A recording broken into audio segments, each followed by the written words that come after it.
Illas tan cuidava saber d'amor, et tan petit ne sai, car eu de mar non pots tener, se leis ton joc pro non aurai.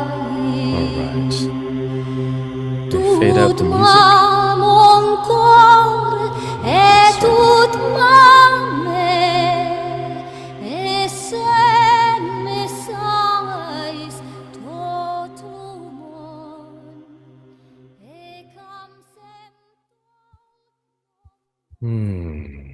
All right. Well, thank you everyone for joining. And once again, just let me know at any point if the audio goes off for some reason, let me know, but I'm assuming at this point everyone can hear me loud and clear. If there's any issues, please just let me know in the comments. And you may hear some of the beautiful jungle sounds around me. The sun has just set, as I mentioned, here in Costa Rica, and it's another beautiful sunset. I can see the ocean in the distance here, Mama Pacifica. And welcome to this first of the pre-launch festivities for Love's Revolution, this book that I cannot wait to share with the world on indeed the first day of spring in Northern Lands on March 20th. So it's coming up fast, and I felt very compelled to share some free events with people just to bring interested readers closer into the intimacy of the book. And it's also my great joy just to share the writings in this book, because it's really an amalgamation of about 20 years of my life. Some of the poems and the works in this book go back a very long time. And the piece I'll be reading tonight is in itself, I think, a good 5 years old when I first started writing it. Although even this fall, I was adding a few revisions to it as we entered into the last draft phase of the book. But yes, this is a very powerful story, and I feel really joyful to share it with you all tonight. And some of you may have already read it, because I've been sending out an advanced copy of this chapter, and the feedback has been really immense, and it makes me feel that I hit the mark on this story in some ways, because I did have an intention. I mean, to rewrite the story of the Garden of Eden myth is quite a provocative thing to do. And I seem to be into provoking things, and it's part of my line of work and my line of love to really challenge our belief systems in a kind of Socratic way. I do believe that a lot of the problems inherent on our planet, we're starting to realize more and more that it's having to do with our level of consciousness, which is the realm of beliefs, the realm of thoughts. One could even say ethics. And what brought me to this story is I was raised Catholic, and I noticed even from a very young age, as I attended the church services, there was something that just did not add up for me. And as I became more advanced of age and I started to get into philosophy and becoming a very ardent student of human history, I began to really realize some of the shadows of Western mythological stories, such as the religious stories of Christianity. And of course, with shadow, there's also light, and there's a lot of beauty in Christianity too. There's a lot of beauty in the story of Jesus. I'm quite fond of the story of Mary Magdalene as well. And in this book, there's actually the final short story is about Jesus and Mary Magdalene's romantic love. But when I started to study some of the ancient wisdoms of the pagans, particularly the Gnostics, through mostly the guidance of an author called John Lamb Lash, it was John's writings that really brought me to this understanding that this Garden of Eden myth, while someone could say that there's some esoteric meanings to the whole drama of being tempted by the snake and coming to the tree and eating of the tree of good and evil, there is also some very disturbing elements into this story, which when I started to analyze it further and further, it started to make me realize this story is really where a lot of the patriarchal seeds started to get sown, particularly in the villainization of Eve and the eventual just laying the burden of fault on all womankind and divine femininity, or the divine feminine. And this is when we saw the exile of the goddess from our whole kind of vocabulary, our mystical vocabulary. And of course, the next 2,000 years since the rise of Christianity, we've seen this kind of dark ages, as the divine feminine was really pushed out of our world. And now we live in this blessed time of prophecy where the divine feminine is making a huge comeback into equipoise, into equanimity. And we see this in just so much interesting goddess culture. I myself have become super fascinated with the whole Gaia Sophia mythology that's based on the Nag Hammadi library. And it's actually in that Nag Hammadi library that there was this beautiful anecdote of a story of Eve, where I start to see that Eve may have been an empowered figure in some other alternative versions of our human story. And actually, the story itself begins with a little quote from the Nag Hammadi discussing this incident where Eve was basically being assaulted by what are known as the archons, which are kind of the perpetrator figures in the Nag Hammadi, more of the mystery school pagan text. Some could say they're demonic in a way, but I find the word demon is quite loaded. And the whole teaching on the archons is beyond the scope of what we're doing tonight. But it's very fascinating that in this episode, Eve does some magical things to evade them as they try and defile her, and sort of laughs at them as if she's like some all-powerful Jedi. And I found that very healing, to have this rendering of Eve as kind of this empowered female figure, because of course in the Garden of Eden myth, she's anything but. So I think I'll stop with the intro there and we'll just dive into things. So I invite you all, if you just want to take a moment just to center yourself as we receive this story, maybe closing your eyes down for a moment and just taking some nice deep centering breaths into your belly. Letting out some sighs, just releasing the tension of your day. And imagine that we're energetically together entering into a temple of our own imagineering to witness a story, an ancient story, being reawakened in a new light. And I invoke the beautiful specter of Eve and the divine feminine to be so honored tonight. And I feel reverently grateful for being a channel and an instrument in honoring the divine feminine through this story that came through me.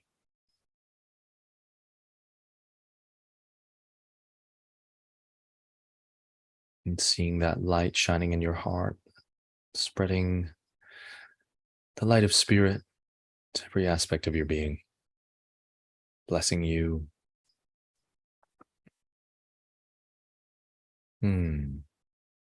Beautiful. So let us begin.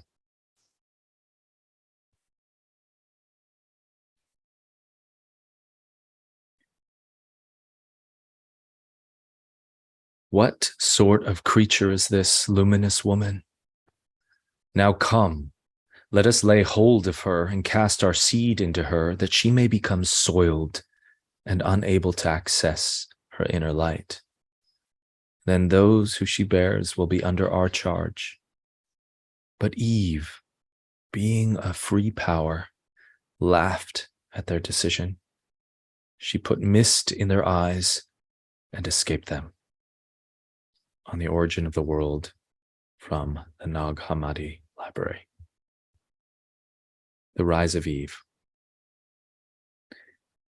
Rising from behind the distant forest, the full moon seductively emerges, bringing a silvery, magical illumination to the night, evoking mysterious power in them both.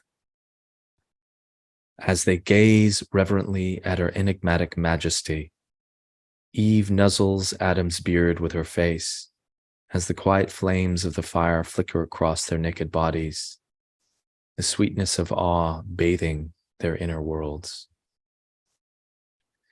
Eve feels a glimmering in her womb, the magnetic tendrils of Grandmother Moon tickling its fertile vortex. She pets her belly lovingly and closes her eyes to search its nectarous depths with felt sense, bridling her breath to an unfurling inner awareness. A vision blossoms in her mind's eye, a winged serpent gracefully ascending the sky, glowing with a dazzling light that leaves trails of radiance as it soars enticingly. Strange, mellifluous, chiming sounds are heard that enchant Eve, causing her to giggle. Suddenly, the winged serpent rises straight toward the full moon, and in a flash of light merges with it, disappearing from view. Adam tickles her chin. "What is it, my love? You seem charmed by some enigma of the night." Eve turns to him and smiles, and then gazes down at her womb, which she caresses. "Indeed, I just received a powerful vision. The moon is calling to me. I feel her strongly this cycle, my beloved." Adam tousles her hair in his hand and wonders at her wisdom. Yes, the holy moon is so strong in her fullness on this blessed night. I am sure you are feeling it deeply, he says. Eve hums an assent, closing her eyes to extend her awareness to bridle to the moon. With immediacy, her body begins to tingle all over as a tender felicity begins to flit about in her heart, as if a flower opening its beauty to the hearkening of dawn. Eve sighs as a magnetism begins pulling her into the moon's luminosity. The wind is suddenly filled with whispers. "It is time, dear one. Come to me. In the forest, you will find my wisdom there." As the whispers repeat themselves in a few cycles of prophecy, she sees visions of the forest glowing with nocturnal life, as she soars through trees like a midnight bird, before turning a corner to behold a great towering and shining tree whose majesty causes an explosion of awe to be set off in her heart. Panting for breath, by the power of vision, Eve opens her eyes and sits straight, centering herself. "Yes, my beloved, yes," she calls to me. "It is time for me to go and be with my moontime in solitude and receive what more she wishes to grant me in her fullness." Adam takes her face in his palms, turning it toward his gaze. They look deeply into each other's eyes for minutes on end, receiving the beautiful light ascending from their hearts through inner meridians to shimmer in their dilating pupils. They adoringly behold the essence of each other's souls. Adam brings her lips to his and with deepest affection merges with her, pouring the glow of his heart into her with an ardent kiss. "Let me help you prepare, my beloved," he says. Eve nods with a smile. Adam helps gather her bundle of sacred objects, tucking some sage he has recently dried in her satchel, and fills her crystal bottle with his flask of water from the holy river. He turns to her, offering her satchel, which she fills with a few talismans. He walks around the fire to grab their washing bowl, and then walks to Eve kneeling before her. She turns to him and smiles, standing before him, her nakedness shimmering in the specter of flames. He washes her feet one by one and kisses each in kind. He lights some smudging herbs and begins to move round her body slowly, limb by limb, standing to orbit her heart, turning her around tenderly to cleanse her back body. Complete, he places the smudge in a shell and goes to his satchel. He reaches in and pulls out a necklace made of lion's teeth, walking back to hold it before her widening gaze. "I thought this may be of use to you for protection and to inspire your strength," he suggests. Eve looks to Adam with precious gratitude, bowing her head in acquiescence. Adam puts it softly over her head. She marvels at the great teeth, fondling them with her fingers, feeling a roar shake her heart into power. Thank you, my love. I am so touched by this offering, and to have the lion spirit with me will also remind me of you and the power of our love, Eve says, stepping toward Adam for another kiss, boldly rubbing her yoni into his groin, igniting sparks in their sacral centers. Adam breathes deeply and sighs. You best be on your way, or this lion will take you under this moon in an instant, he jests. She laughs and gives him a mischievous smile, petting his lingam. Will you pray with me to open my moon ceremony, Eve asks. It would be an honor, Adam responds, as they gently disengage from their intimate embrace. She leads him by his hand to kneel on their blanket before the fire and face the full moon, which is now gleaming proudly in the sky above the trees. The night is clear, and many stars bejewel the sky, lamenting of the beauty of the cosmic infinitudes beyond. They close their eyes, taking time to center and deepen their presence. Eve reaches for a frame drum beside her as Adam takes a shaker in his hand. Together they begin to sing a prayer to the moon, freely expressed sounds blooming from their heart depths laden with a universal sense of love, emanating toward Grandmother Moon. Their voices commingle, sail together, then apart and together again, playfully weaving melodies and the growing sense of spirit communing with them. They look at each other in the midst of soul song, smiling at the beauty of the music as their drum and shaker rise to a pinnacle of enthusiasm before a final decrescendo into a soft ending. They let out some triumphant yelps, and Eve lets out a loud wolf cry, which Adam laughingly responds to. She gives him a jocose shove as they laugh together. Adam stands, extending a hand to help Eve to her feet. Wow, that was very powerful. She will definitely have some sacred fun with you tonight, my love, Adam jokes. Yes, I feel it so.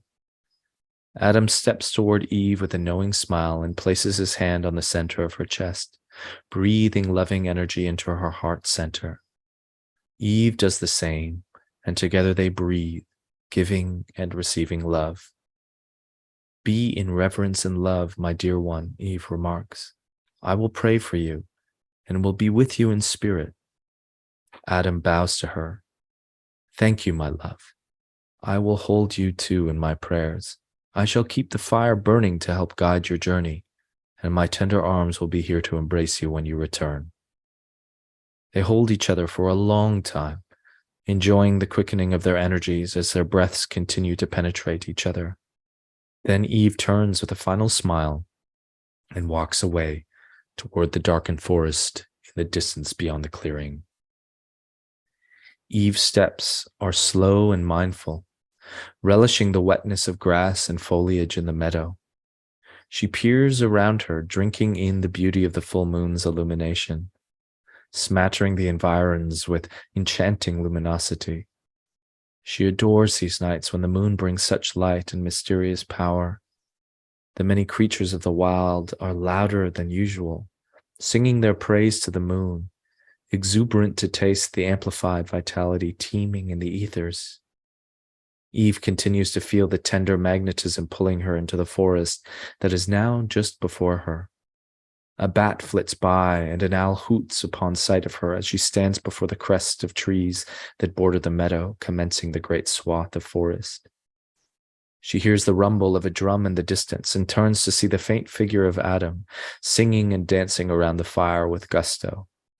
She stretches the energy of her heart and can taste the love of his prayer song for her and the moon. She smiles, turns to the forest, and is beckoned by intuitive sense to her knees. Though she has walked this forest so many times, tonight it feels as if something different is about to occur. She feels a glint of anxiety and curiosity spinning in her belly as the cool evening breeze whisks past her. She bows her head all the way to damp earth and prays to Mother Earth. O great Mother, I am your dear and loving child, Eve. I am following the call tonight on this blessed full moon into this sacred forest. May I be blessed with vision, blessed with your connection, and blessed ever by the love of your wisdom. Suddenly, a flying creature whisks just over Eve, leaving a warm tingle of energy along her back. Eve looks up quickly and watches in wonder as she spies the winged serpent of light zipping deep into the forest with its signature trail of starry crumbs and melodious chiming of the ethers. Eve laughs in wonderment and then is overcome by poignant thanks, feeling so blessed to feel her prayers answered with such immediacy and to witness such magical phenomena. She rises to her feet and spies a meadow flower among many beside her. It is beautiful and gleaming white and yellow in the moonlight. She cups it in her hands and bends down to taste its fragrance with her nose. She feels compelled to take it with her on her journey and extends an ask on a winged thought. She feels the thrill of its affirmation and gently plucks it from its stem, adorning her hair with it. I am ready now, she beams to the forest by the sonorous simper of her heart's song.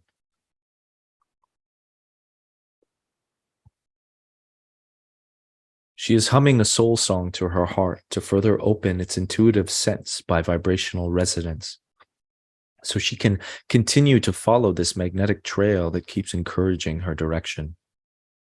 She extends the aura of her energetic body to commune wider and wider with the spirits of the forest, feeling waves of meaningful presence all about her in the numinous hubbub of creature cries on this fulling moon night. She is soaked in constant contentment, for she so adores the abundant company of the forest, especially on such enchanting nights when she can feel the mischievous and even sinister hymns of the Dark Mother spinning the world into chthonic breath. Eve has always been a keen lover of darkness and the ferocious aspects of mysticism, the terrible beauty of goddess when apprehended, for instance, in deep meditative dives and metaphysical epiphanies that resound during her menses when she bridles intensely to cleansing ritual. She feels that she is on a special quest. Her childish wonder is plucking her heartstrings and batting nervous butterfly wings in her belly, as her womb seems to constantly murmur receptive sighs, imbued by Grandmother Moon's ministry. Her humming song blazes more brazen, flying from her mouth and more bold sounding. Eve sways from side to side as her songs praise the many denizens of the forest, from tree to creature to ether to plant to elementals to waters, and on and on. She then begins to dance, nimble and youthful, her innocence parading its beauty with every lithe and exuberant gesture of free-limbed fun. She spins and whirls as she strides over a fallen tree, bending low to pet its moist skin, runs frolicking fingers through shrubbery, and plays hide and seek with the moonlight, with immense tree beings providing ample and playful cover. She moans as she pulls telluric energy up from the earth into her yoni, letting the natural eroticism of the ether's constant orgy inside of her chime the velvety volume of her womb space, sending cascades of pleasure erupting out and along her thighs.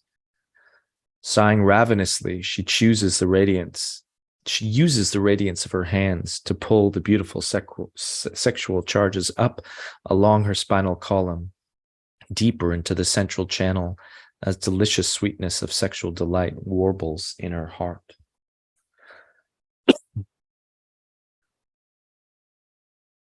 Her inhale lands its ruddy trip there, and she exhales with a singing sigh. Her finger flicks her clitoris a few times, sending giggling light in all directions from her womb as ardent area. She inhales and pulls again on the root muscles of her pelvic floor, this time pulling the moaning tides up into her brain to light the wick of sacred glands that instantly open mystical sentiments. The moonlight tumbles through her, urging her to dance with her darkness and amp her sexuality to help charge her body with healing hymns. Suddenly, her winged serpent friend whizzes past her face, spiraling upward, playfully revolving around trees, winding with the wind, before doing another close flyby of her face, leaving its chiming light trail to bedazzle her eyes. Eve laughs and takes up immediate pursuit, leaping and sprinting in the alacrity of her feline feminine body, well honed. The winged serpent seems to invite her, weaving to and fro in the trees, backtracking here and there to tease her with more glowing trails. Eve stops before one, cupping the dazzle in her hands, watching in wonder as one fleck seems to take its time melting into the ethers in her palm, displaying a wondrously beautiful geometric shape. The winged serpent zips through her legs, and Eve exclaims wild surprise as the chase continues.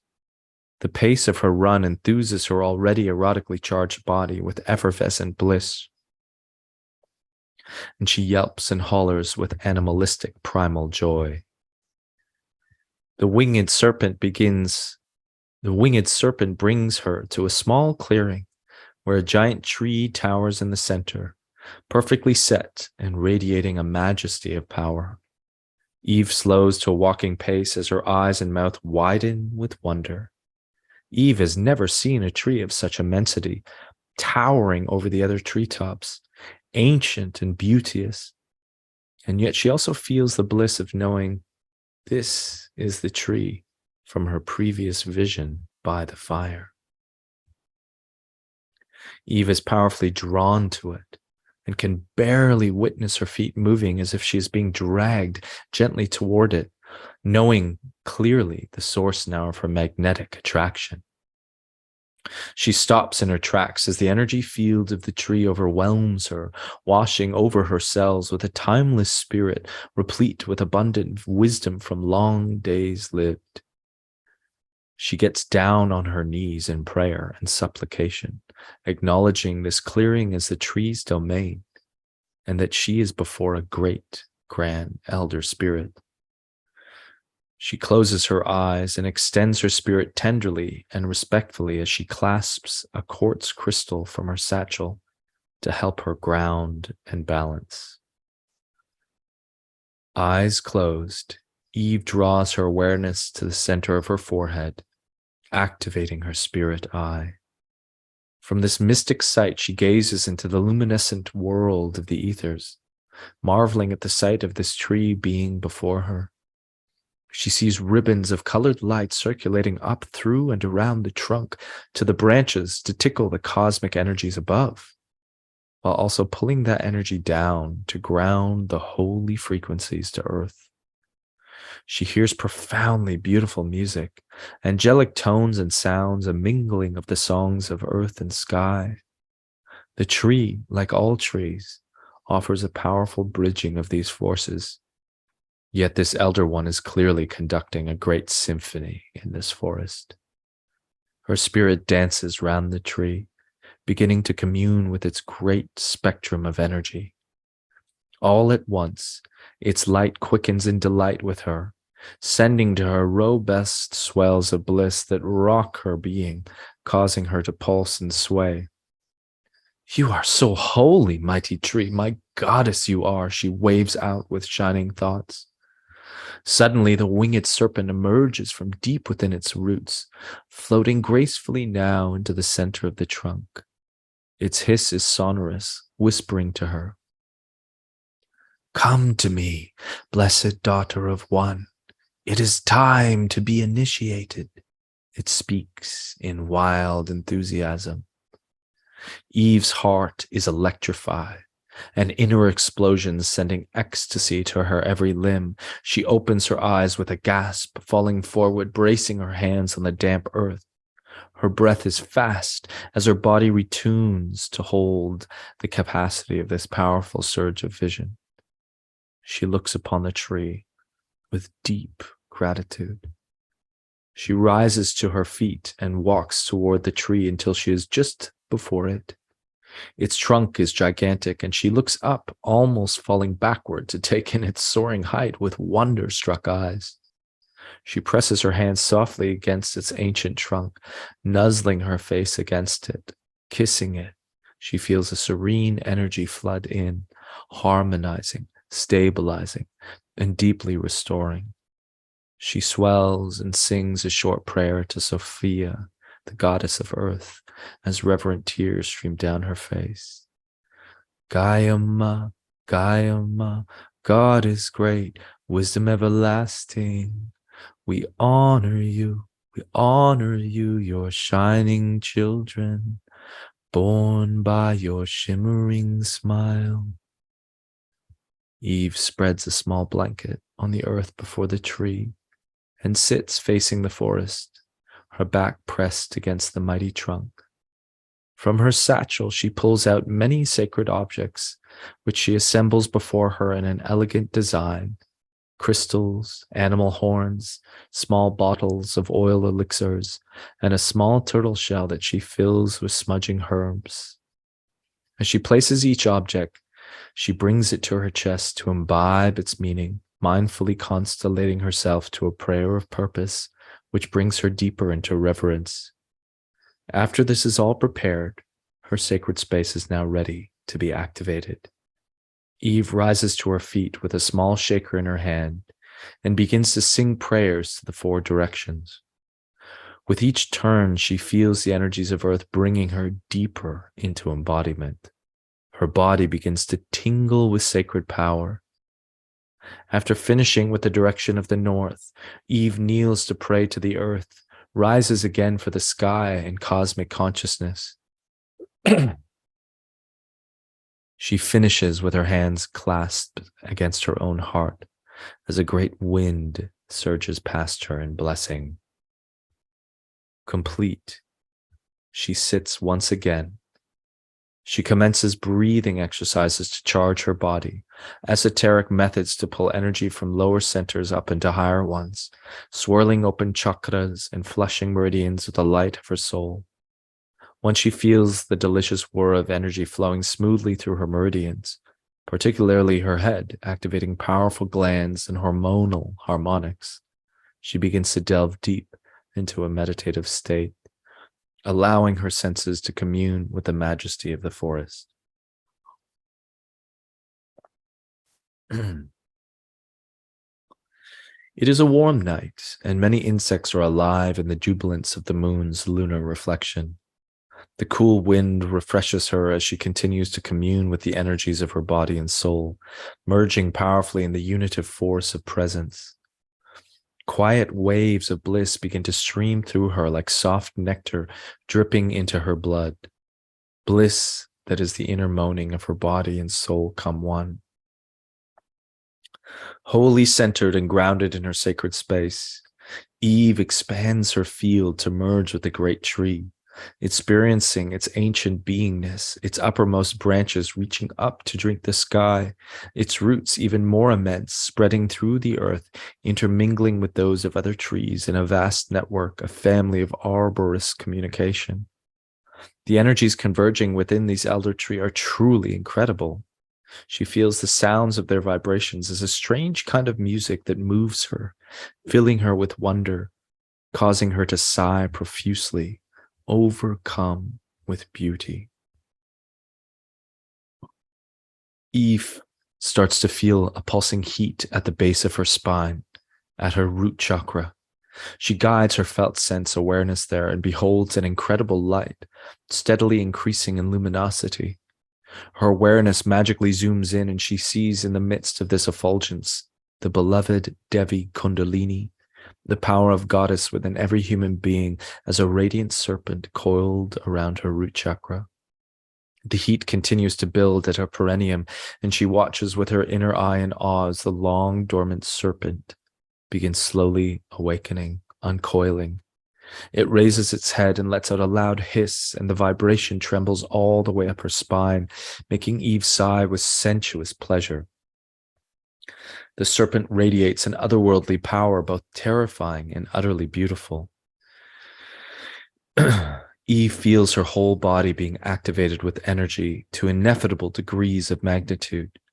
She begins to enter a state of deep trance as she completely surrenders to powerful forces quickening within.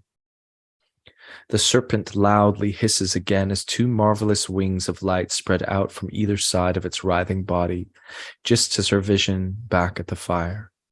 She marvels at this dizzying heat and power unleashing at the base of her spine, flickering now like a great fire as the crimson field of her root chakra begins to blaze with a reddish light. The four petals of its lotus shape begin to gradually spin like a flowery wheel, building in spirited velocity, sending sparkles of light about her. It is as if the base of her spine has become a great engine, firing her with profound energy. Eve can hear a steady thump of a tribal drum as her root pulses with rhythm. She feels a wild, earthy energy throbbing within her, and suddenly she sees visions of a plethora of animals, all of their spirits fusing to her being, as well as the spirits of numerous plants and trees. It seems the whole power of the earth suffuses her, and she lets out a loud and exuberant roar.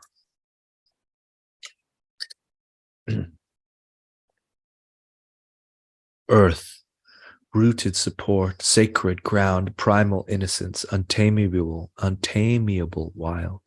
Home here in the terrestrial territory, safe in the sacred ecology, tribal truth, natural religion. She watches as the winged serpent begins to flap its waking wings, beginning to gently rise from her root center in a slow spiral, wrapping around her spine as it ascends. Her spine has become a long beam of pulsating light, revealing its energetic design in the higher dimensions of her energetic anatomy. The winged serpent moves to her sacral chakra, and there sparks the same phenomena. Its orange orb of light suddenly blooms lotus petals that begin to spin marvelously as the winged serpent pauses within its aura. Eve feels her sexual energy amplifying as her body melts into cooing delight, each cell riddled with pleasure. Her whole body feels as if it has become her yoni as she sighs with unabashed, sensuous joy. Holy body, sacred sexuality, exalted pleasure, dancing with desire, instinctual thirst, lust for love, for connection, sensuous faith, original blessing. Her solar plexus chakra illuminates like a great sun shining in the middle of Eve's abdomen, as if 1,000 jewels are glimmering at its center. Her body becomes charged with more raw energy than she has ever felt before, and she surrenders to its indomitable fury. The essence of fire, the womb of the flame, the religion of heat, humanized fury, relentless warmth, a rage of light, power's raw credo, a tempest of transformation. Her body trembles, shaking ecstatically and roaring with power. I am the sun. I am the unstoppable light. I am power. The winged serpent continues its adventure of ascent, spiraling up into her heart chakra, opening and activating it. She releases a loud, exuberant tone, as if her soul is being lovingly penetrated by the cosmos itself. Suddenly, a radiant upward and downward triangle emerges from its verdant epicenter as Eve feels the heights of heaven, the credence of cosmos, zooming down from above. She feels Earth rising in waves through her first 3 wheels of light, spinning in a constellation of intensity, each one stepping up the vibratory effulgence, rising into her heart center where it meets the harmonies of the heavenly in an exuberant embrace, coupling to forge an eternity of love. Her heart opens like a star flower. Love is unleashed in all its mystery, all its glory, all its unbridled desire to make all one, like infinite arms reaching for every soul in the universe. Pink tendrils of auric glow reach out to all creation, to nurture it with an infinitude of ardor. a love riddled with eternity. Bliss is not enough to describe. Angelic unity, the rawness of power is purified, aimed upward to a greater purpose. The winged serpent spirals onward, weaving its trail of light now into her throat chakra, which spins open and sky blue light explodes. Eve is shaking now with all of this furious energy. She begins to sing loudly, proudly. I speak the truth. I sing, I chant. Vibration is my nation. As she sings, Eve witnesses the vibrations of her throat chakra emitting her sonic frequencies throughout her being, rallying all of her energies into harmonic shapes. Streams of vibrating light cascade through her in all seeming directions. She feels them as songs of all creation, singing through her, and as she sings, they merge with the vibrations of life. The winged serpent rises into the middle of her head, and her third eye chakra bursts with indigo and purple light. Now, Eve could see all these warbling sparkles of energy hidden in the Maya of matter. She sees grids of light, harmonic structures of ineffable complexity and loveliness all around her, the energetic substratum of reality itself. The world has become a symphony of sound and light, a phantasmagoria of cosmic magic. I see. Without my eyes, I see. I see the truth. I see spirit. I see. I am vision. She raises her hands in awe before her, and seeing through her mystic sight, spiraling tiny galaxies in her palms. She looks down and sees all of her chakras playing their jubilant parts, the sun shining in her solar plexus, the starry union of her heart brimming with delight, on and on, wonders. The winged serpent has risen through each of her chakras, activating them in kind. Churned lotus petals begin to stretch out. Effervescent beauties reach upward in trances of yearning, sparkling with luminous levity, reaching, as all flowers do, for the eternal and essential nourishment of the sun. Flowered wheels, whirring and spinning, gradually picking up pace, one by one, unleash energy in her being. Eve moans and sighs as her body thrills with voluptuous frequencies. The winged serpent flies higher still, ascending to the top of her head to her crown chakra. This chakra opens innumerable luminous petals in an explosion of beautiful radiance, flinging Eve's sense of being into a galactic shape, completely absorbing her in bliss and light. She cries out in absolute ecstasy as the winged serpent launches from her crown in another shimmering explosion, and Eve seems to lose all sense of anything, simply coming into continuum with all that is. Eve has no idea how much time has passed or if she was dreaming or sleeping, but suddenly a glimmer of self-awareness returns. She simply sees a deeply calming darkness. She hears the hiss of the winged serpent again. It has materialized from nothingness, now flitting before her. It begins to transmit to her. Sacred daughter of one, you are honored by the highest for your noble spiritual efforts. I commend the light and the way you make the light gleam by your own virtue. It is time for you to be initiated into a new realm of understanding, a new gnosis, for you to know more of the sacred truths of the divine. You can only have ascertained it vaguely in your attraction to this mighty tree. Indeed, you are sitting beneath a holiest elder tree teacher. The fruit it bears confers transmission of profound wisdom, and we entreat you to consume it, to be initiated into new grandeurs of evolution. Its wisdom is said to emanate the knowledge of good and evil. By your free will, the invitation hangs just as this holy fruit hangs. May you be blessed. And then it vanishes once again. Eve takes a deep and grounding breath, slowly moving her fingers and her toes to tenderly reanimate her physical body. She hears once again the sounds of the forest and smells the deep fragrances of all the life teeming here.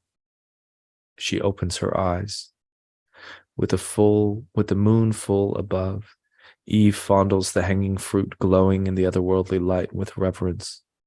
With one hand grasping the fruit gently, she closes her eyes and places her other hand on her heart, opening up a telepathic stream. Mighty tree teacher, I have been instructed into your guidance by Devi Kundalini, great serpent of wisdom, to ingest this holy fruit and be initiated into sacred wisdom. I shall make an offering of holy herb from my satchel to you and sing you a prayer of honor. Please let your assent be known, if it may be so. Eve takes her hand from her heart and reaches for her satchel to extract some of the salving herb, which she places in a nook at the tree's robust roots. With her keenly sensitive body, Eve feels a rush of energy passing through her fruit-holding hand, transmitting a thrill of joy. Thank you, O wise one. She tenderly takes the fruit from the branch and cradles it in her hands close to her naked breast, blessing it with the rays of her heart. She then nestles back into her seat. Sacred fruit, sacred teacher, I honor you, and I open the oracle of my heart to your connection. Bless me with wisdom. The fruit tastes unlike anything Eve has ever tasted before. A strange mixture of bitterness and sweetness. It is soft beneath its hard skin and replete with juices which spill across her mouth, dripping on her chest. She eats it slowly, cherishing every bite, chewing it until it is liquefied, and then softly, reverently swallowing. When she has consumed it all to its core, she settles back into her meditative seat, rubbing the juices into her bosom. She closes her eyes and drops into her body, letting her awareness flood her entirely so that she can fully feel the fruit's effects. The forest continues to sing its nocturnal lullabies as the mild wind perpetually billows, flitting her hair. Some time passes. Eve gradually begins to feel her heart beginning to beat faster. Her meridians and blood vessels begin to open wider, conducting a higher flow state in the body. She acknowledges that this is the plant spirit of the sacred fruit beginning to interface with her consciousness. She remains welcoming and open to its holiness. The moment the visions begin, Eve notices it is as if her eyes have opened. She can see the field of tall barley around the forest in the distance, swaying in the warm night breeze. The full moon towering high above like a sagacious grandmother. Slowly she begins to notice that everything is beginning to glimmer. The forest trees, the dirt ground of this holy earth, and even the few passing clouds drifting across the sky. Everything seems to be shimmering with a milky light that pulsates its radiance and moves about as if through all the boundaries of skin and cellular walls, weaving everything together. As this milk of light becomes more emergent, everything is suddenly more beautiful than she's ever apprehended. By the blessing of this light which appears alive. She peers down at her hand and sees it too is glowing, is moving in this light. The very particles of the air begin to glow as well. She looks around ecstatically. We are all immersed in this light. Then a powerful insight is transmitted to her. This light is the soul of the Earth Mother, Sophia. All that is living within, on and above her terrestrial body is also living in the radiant body of her soul. Eve swoons with radiance. The contours of her being seem to suddenly melt, as if the container of her body can no longer hold the mercurial light of her soul, which begins to pour out around her. She feels the tree rumbling with ancient wisdom, feels the other trees of the forest as if she has become a part of it herself. She hears wolves howling in the distance as if their nocturnal calls are brimming from her breast. Her energies begin to race now across the rolling hills, around ascending mountains, soaring into the sky, and down again to merge with the distant ocean and all its roaring waves. She gallops down into valleys of dense foliage, feeling all the cries of critters and insects bubble in her being. She feels as the whole earth, her energy quickening. She has utterly forgotten herself, the former version of Eve decimated by this glorious experience of totally merging with the whole of earth. Profound sounds, holy tones of magical frequency, a cosmic music booms through her, enlivening her consciousness, her capaciousness, even more in this planetary beingness. She feels a tinge of fear, her ego gripping to stand firm in its sense of identity. She pushes through it and is blanketed in multifarious colored light. Her voice releases a cry of bliss, a singing sigh as she wholly consummates in union with all that is. This is what you truly are. This is the destiny of humanity, to be so united, so connected to me. You are my sweet kin, and wisdom is my name. My wisdom is yours. Hold to me, to this remembrance always, for ye shall be challenged by dark forces, which will seek to obscure this knowing and sully the innate goodness that is your essence. In the light of your heart am I. Be with me. Eve nods in affirmation, knowing this is the divine voice of the goddess of earth herself, anointing her. She brings her hands together made of wind and rain and bows to her heart, seeing its bright light like a star shimmering within her chest. She feels all the glory of goddess there and prays to her in honor. Suddenly, a cold wind brushes up against Eve and she shivers. She feels a dense and dark presence around her. Pulled from her halcyon, she spies the dark forest around her. Hold to me, to this remembrance always, for ye shall be challenged. The words of goddess whisper a haunting refrain in her heart. Out of the ethers themselves, dark, shadowy forms begin to materialize. 3 figures gradually begin to appear, partly darkened mist and part lizard-like, ghoulish figures with menacing eyes and predatory vibrations. They are drawn to Eve and hiss and snort at her. She can feel their ill will, their hunger to defile her, to feast on her light. The tallest one approaches her, its form undulating with monstrous qualities. You, woman, are ours to do what we will with. You are ours to taste and to have. We are the rulers of this world. You will serve us, it bellows at her monstrously. Eve's fear begins to rise by the malevolence of these darkened ones. Eve feels into them with her light and contacts cold, terrible powers that intimidate her. They seem the very opposite of life itself, cold, dark, and terrifying. Another one suddenly snarls at her with great anger. Your light, give it to me, it cries as it crouches ready to pounce. She can feel them trying to pry open her mind with some kind of power, scraping telepathic talons against the citadel of her consciousness.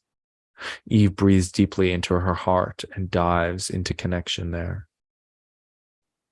She feels the great power of goddess filling her with knowing. I am a child of Sophia.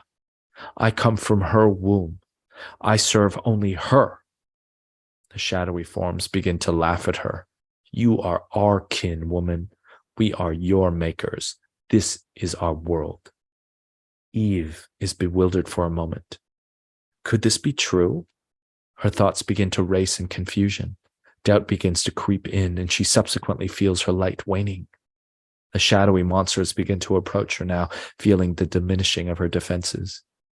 Eve flings away the paucity of her mind to root again in her shining heart, where goddess counseled her that she would always be found. Oh, great goddess, I am your kin. Why do these monsters speak otherwise? What is true? What is real? Eve concentrates harder on her heart. She is suddenly floating above the scene, watching herself, the sphere of her light and the tendrils of these dark ones trying to pry through it. She sees a beam of light from her crown alighting up into the sky. She enters its radiance. She feels its origin far, far away, bridled to a giant orb of light from which the spiraling arms of this galaxy are spreading out. This is where I came from, where you came from, daughter of one, goddess proclaims to her. Suddenly Eve is filled with a deep knowing, more than anything she has ever known. Emboldened, she shoots all the way down back into her being. Now her being takes on the light of the goddess herself, in this remembering of her origin from this galactic center where goddess originally existed. She stands transformed as shining leaves and flowers blossom from her bosom, as her arms become flowing watery light, and as her aura becomes a field of beatitudes of sacred geometries, changing and whirling in unparalleled exquisiteness. The shadowy ones cover their eyes, blinded by her terrible beauty, as Eve is now before them as a living goddess herself. Their reptilian eyes widen in both awe and grave fear. Eve spies them not with the same hatred that they have projected onto her. Instead, in this heightened sense of being one with all creation, she honors them with eyes of immense galactic love. She recalls a faint memory of their own creation by goddess herself in some kind of dramatic event when Sophia chose to become a planet in material form. Eve begins to send a ray of indomitable love from the supernova of her heart toward the three dark creatures encapsulating them. They howl in fright and try to somehow resist, growing for a moment more monstrous than before, attempting to scare Eve away from using her alchemizing powers of love. And Eve will not be denied. Instead, her ray of love simply blazes brighter, expanding and emitting rays now from her heart in all directions, blessing all that is of this forest and world. Slowly, the shadowy ones begin to melt and form as they cry out in anguish. Eve continues to shine upon them, transmuting them until they are no more. Her light reaches a dizzying strength, blazing now throughout the whole forest, and Eve lets out a jubilant cry, suddenly overwhelmed and losing herself fully in blissful surrender as the power of goddess completely becomes her. Her breath panting, Eve comes to herself, back into her body and the sounds of the forest, as insects hum in rhythmic frequencies. She is exhausted, but also filled with a quiet sense of joy, of wholeness without comparison. She spies 3 tiny orbs of light flitting before her. She knows these are the essences of the shadowy ones, and this fills her with a mysterious knowing. Ah, so you too are of goddess in some way, some twisted mystery. She smiles and extends her energy to them, cradling them in her ethereal hands. I return you to the one, and all at once the orbs become brighter and then disappear. Eve begins to hear a few melodious chirps of birds as she looks up and sees that the early light of dawn has begun to wash away the dark of night. The effects of the holy fruit have passed their maximum, and she shimmers still with power. She closes her eyes and prays. Thank you, O blessed fruit of this sacred earth, of Goddess, for teaching me.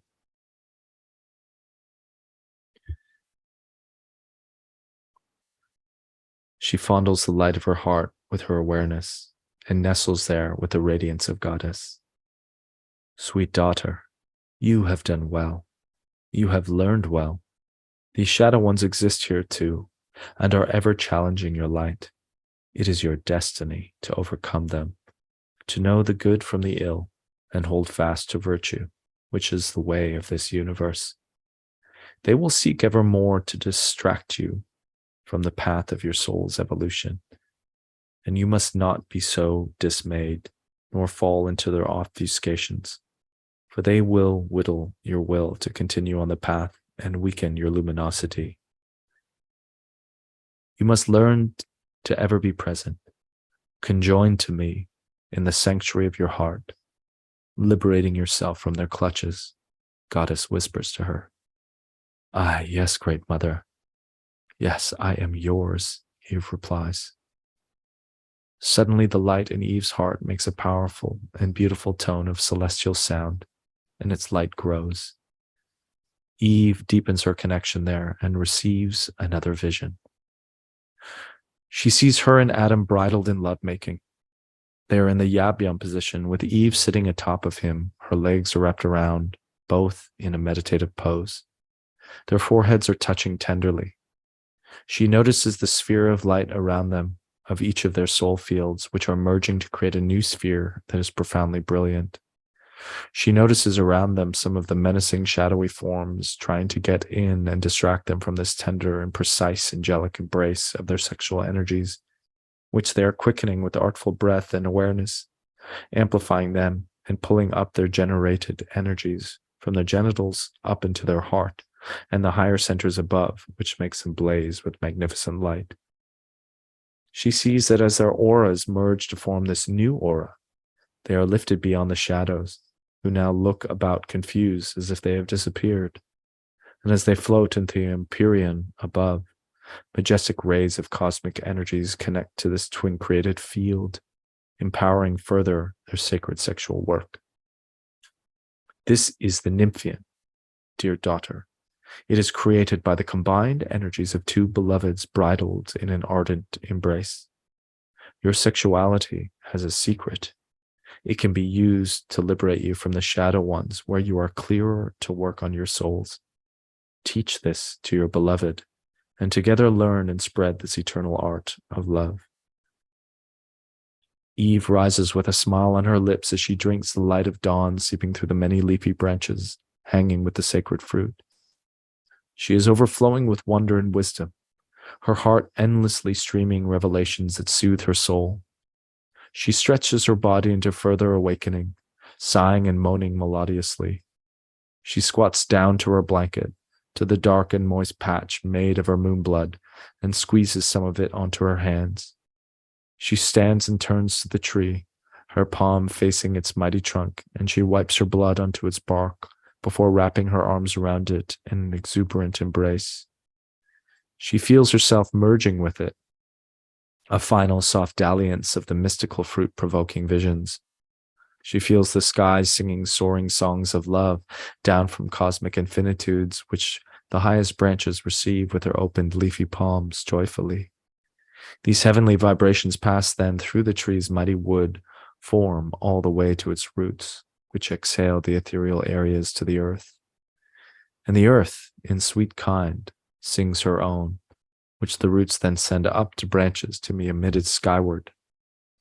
A loving tryst of heaven and earth, the tree bridging this bliss. Eve begins to sing a spirit song, a tender melody at first, and the energies grow and grow until she is shaking with song, lamenting with joyful wildness as she moves from the tree to dance, shriek, howl, laugh, beat the earth playfully, and emit a final cry of love, which she cannons into the air. In the distance, Adam, deep in the vigil of meditation, hears her cry and smiles as his heart is suddenly aflame. She has bled well, he muses. Eve's eyes are closed. She is panting with ecstasy from her fury of movement and song. Her palms are outstretched, teeming with blissful vitality, her smile winged. She hears a chiming sound and opens her eyes. Directly before her face, staring right back at her, is one of the sacred fruits. She cradles it dotingly in her hands, fondling its smooth, rounded form. "Oh, thank you, dear Deva," she gushes, the chiming again as it shudders in the warm morning breeze. "What now, dear one?" Eve intones. The fruit seems to pulse with light. The wind brushes past with a gust, and wise words settle to its breath. "For him," the words sing in her ear. "Ah, yes," Eve laughs and laughs and laughs as she softly picks the fruit, and laughs a defiantly wild, sovereign, ferociously free laugh, as does the leaves, the tree, angels about, the wind, the sky, laughter all the way to the heavens. The sun has climbed the sky almost to its zenith. Adam places another log onto the fire with an offering of sage. A tingle suddenly crawls across his back. He stands, turns round, and spies her in the distance, striding toward him. His heart brims with delight as his lips curl to smile in joy's defiance of gravity.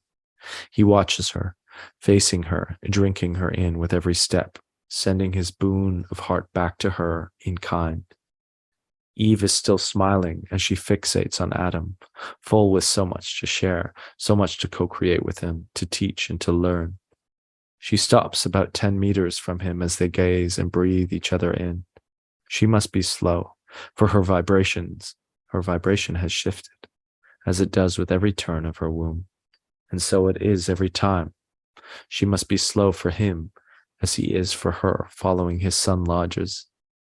If it is rushed, the energy of their commingling will be in a disarray for a time.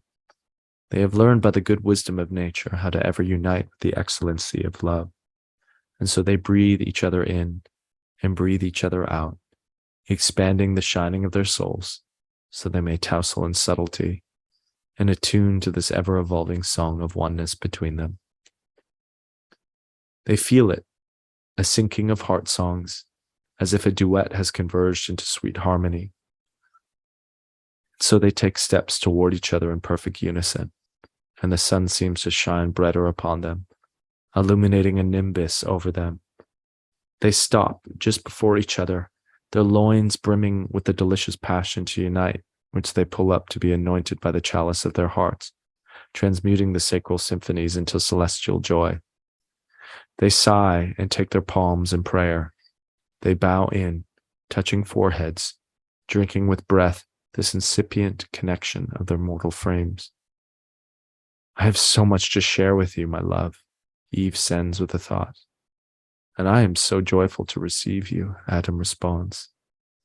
They embrace, clasping each other close, and let time become long as they revel in the beautiful feelings of intimacy unfurling, relishing the ever-deepening of their soul forces.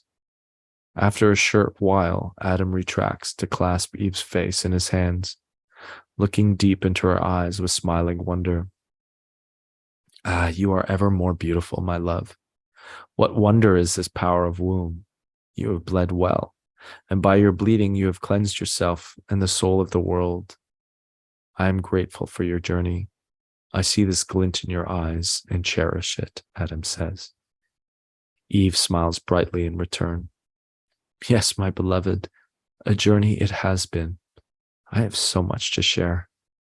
She kisses him, softly at first, and as they kindle lips, an artfully passionate kiss raises its beacon, each pet of lips, each flick of tongues, wholly and mindfully given and received. They come apart and both breathe deeply, letting the holy pleasure spread throughout, expanding their physical vessels with energy. Come, let me wash you. I have some fresh water from the river, Adam says, leading her by the other side of the fire, where a large flask is awaiting. Adam takes a cloth and begins to slowly wash Eve's earth-smattered body, beginning with her feet, one by one, washing the long trickles of blood that have dried along her inner thighs. He takes the cloth tenderly to her yoni, petting its lips with the utmost affection, and then her belly. He stops to softly kiss her womb and clasps his arms around her waist, nuzzling the side of his face against her tender space. Eve softly pets his long locks, smiling down upon him. He continues to wash her breasts, arms, and hands. He stands to wash her face, her lips, and her ears. He reaches down for the flask and holds it aloft as they smile at each other. He drips a bit on her head as if teasing, and she giggles, and then he suddenly pours a huge portion all over her head. She squeals at its coolness and gives him a gentle shove. They laugh together with the moon and then the sun, with light glimmering on the wet beads of their bodies. Eve stands in the sunlight, letting its warmth dry her slowly. Adam puts down the flask and watches her, her body glistening, her beauty immense. He lets her commune with the solar rays and pulls out a blanket. He puts an array of fruits and an urn of fresh herbal tea. He sits awaiting her. Over food, Eve relates to him the journey she experienced. Adam is dazzled with inspiration by her revelations, ever admiring her sagacity. After a long while, with the sun now on its way into the afternoon, Eve has come gradually to the conclusion of her relating. She takes the fruit from her satchel and holds it with both hands, eyeing it reverently. My love, with this fruit, I have been instructed to initiate you into a new gnosis, as I have been. It is our destiny to evolve together, and as one goes further, it is the duty of the other to be supported in joining them, Together we rise. By this fruit, you will learn many things, divine things. I offer this right to you, if you be so willing, Eve says. Adam looks curiously at the fruit and then at Eve. He smiles. A woman whom I love, who is also my teacher, as I am hers. I am eager and willing to learn from you, for you to lead me into new wisdom. I humbly submit myself to journey with you eternally in this infinite evolution. Women have always been and always will be teachers of the greatness of the soul in ways that men cannot always go. For the moon and womb dance, the experience of birth and the second ripening into grandmotherhood is unique to them. There are men who are so envious of that special power that women bear, and in their jealousy they foolishly shut themselves out from being bridled to this magnificent wisdom and the true honor of sharing power. I will always seek to be a paragon for such men, to lead them away from disharmony into the noble love of woman's essence. And so, as the great sages sought the wild women of the woods, I follow you, for I know where you lead is only toward more virtue. Adam places his hands in prayer and bows to Eve. She reaches down and kisses the crown of his head, shimmering with affection by his words of deep honoring. Adam raises himself and joins her hands around the fruit. Blessed Deva, may you guide this sacred man into the gnosis that you have gifted to me, teaching him the ways of discernment of the good from the shadow, so that he may live in greater virtue and know as the divine knows. May Goddess be great within him. May he be so blessed as I have been. Now, my love, my brother and my husband, let me prepare you, Eve says. Adam nods in assent and closes his eyes.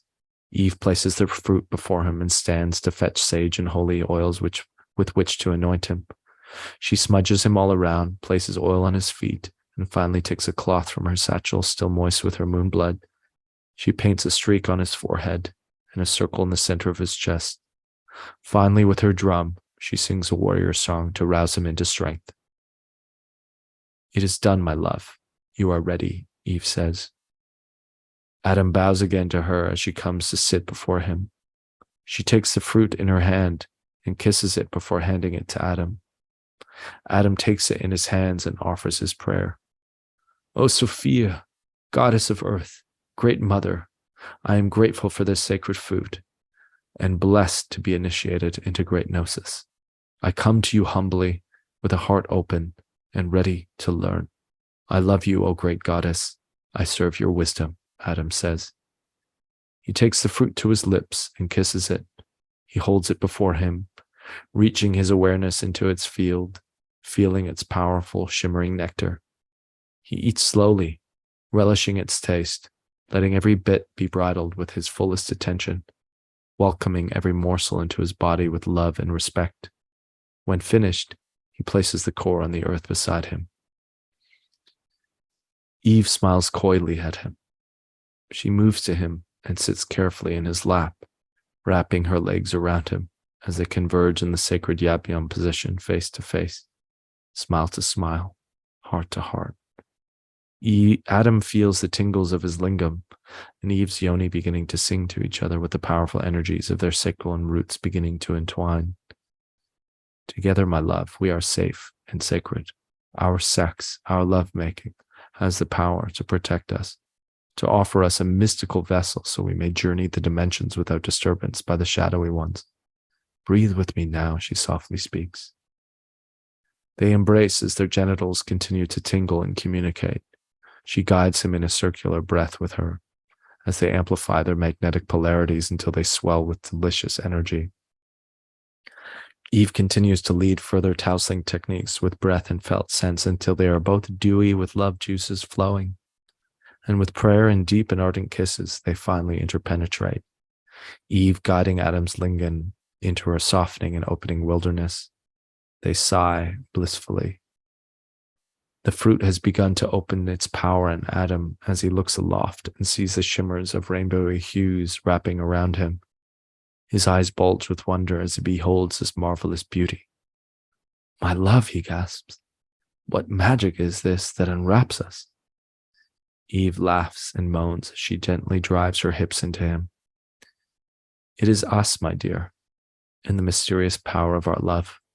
cocooning us in our own luminous temple. Here we are protected and unseen to those darkened ones.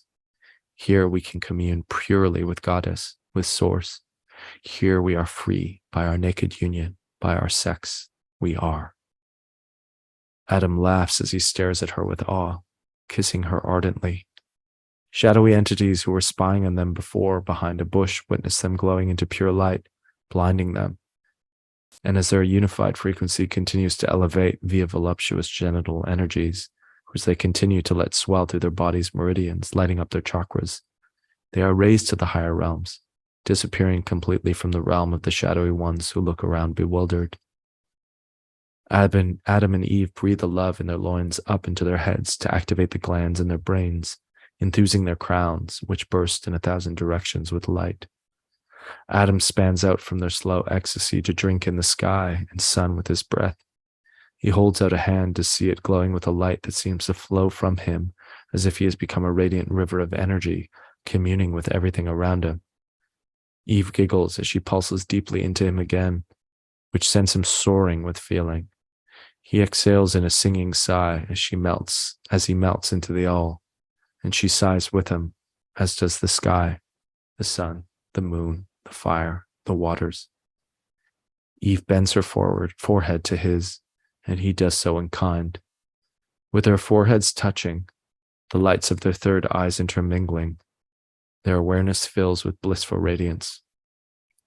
My love, what wonder is this? Adam says, eyes splendorous with awe.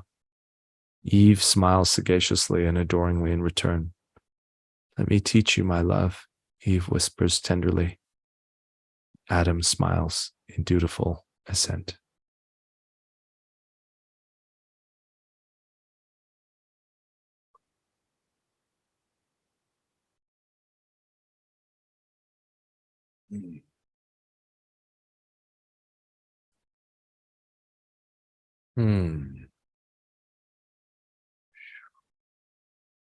Right. Ah. How is everyone doing? Feel free if anyone wants to unmute themselves and share. I don't know if people can, or you can just comment.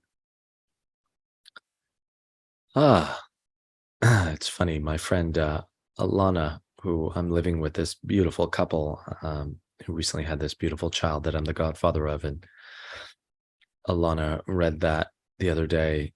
She's actually doing a final proofread for me, and she said, "Oh, it should be a movie." And it's funny, as I was reading at that time, I was really having that in mind. And interestingly enough, her father's a film producer in Hollywood, so I might try and make that happen. Anyhow, thank you everyone for being here with me. That was absolutely joyful to read. As I said at the beginning, part of my path of an artist is just letting things come through, being a hollow read. And as much as I say this book was written by Darren Hall, it's really spirit coming through us all when we make artistic creations. And I just feel so blessed to be a vessel for that story to come through, because I think it's very important that we revise these stories in ways of me being imbued also and inspired by the ancient wisdom on the matter, and also new innovative ideas that just seem to stream through me. So I feel very grateful to bring this story through in the world. So be sure, if you want to join in on more of the festivities, I think next week from Tuesday till Friday, we're going to have this mini course called The Journey of Love and Sacred Sexuality. And if you go on my website, you'll see the headings of each of the modules. Oh, thank you, Tara. Thank you so much. And it'll be a really beautiful deep dive into sacred sexuality. And I'll also be sharing a few more readings from the book in that point. And then there's a few other festivities as well. And know that the movie comes out, the book comes out. Oh, thank you. Thank you so much, Lisa. Very beautiful and enchanting. Lisa writes smooth and gentle read. Thank you. The book comes out on the 20th, And yeah, if there's anything I can actually request, it's if you've seen the videos that I've been posting on social media. I just posted one called Love is Ready. Maybe I'll just throw it in the chat. I'd love if anyone feels called, only if you feel called, to share these videos with your friends, with even the public on your social media, just to help. Yes, I agree, Tara. I fully support the film version. So, but here's another little film that I've put in the chat there. You can go have a look if you haven't seen it already. And I'll be putting up more of these little short films that I'm making of some of the poems and the writings in the book to give it more of an artistic, cinematic kind of expression as well. And yeah, I'm really happy with that first one that came out for the poem Love is Ready, which is a beautiful poem in the book. So yes, thank you again, everyone, for joining. I'm going to sign off now. I'm wishing you all a beautiful rest of your evening, and may you be blessed with love. May the story of Eve rise newly in all of us, and may the divine feminine and the divine masculine truly find a way to make more and more love in this world, and truly give birth to the new earth in that conjoining. This is the time that we are living. It is love's revolution. This is the one for all. It's the war of interdependence, which ends all wars, because how can you fight a war of interdependence when all is connected and all is family? So always hope, and I'll see you again very soon. Thanks everyone so much.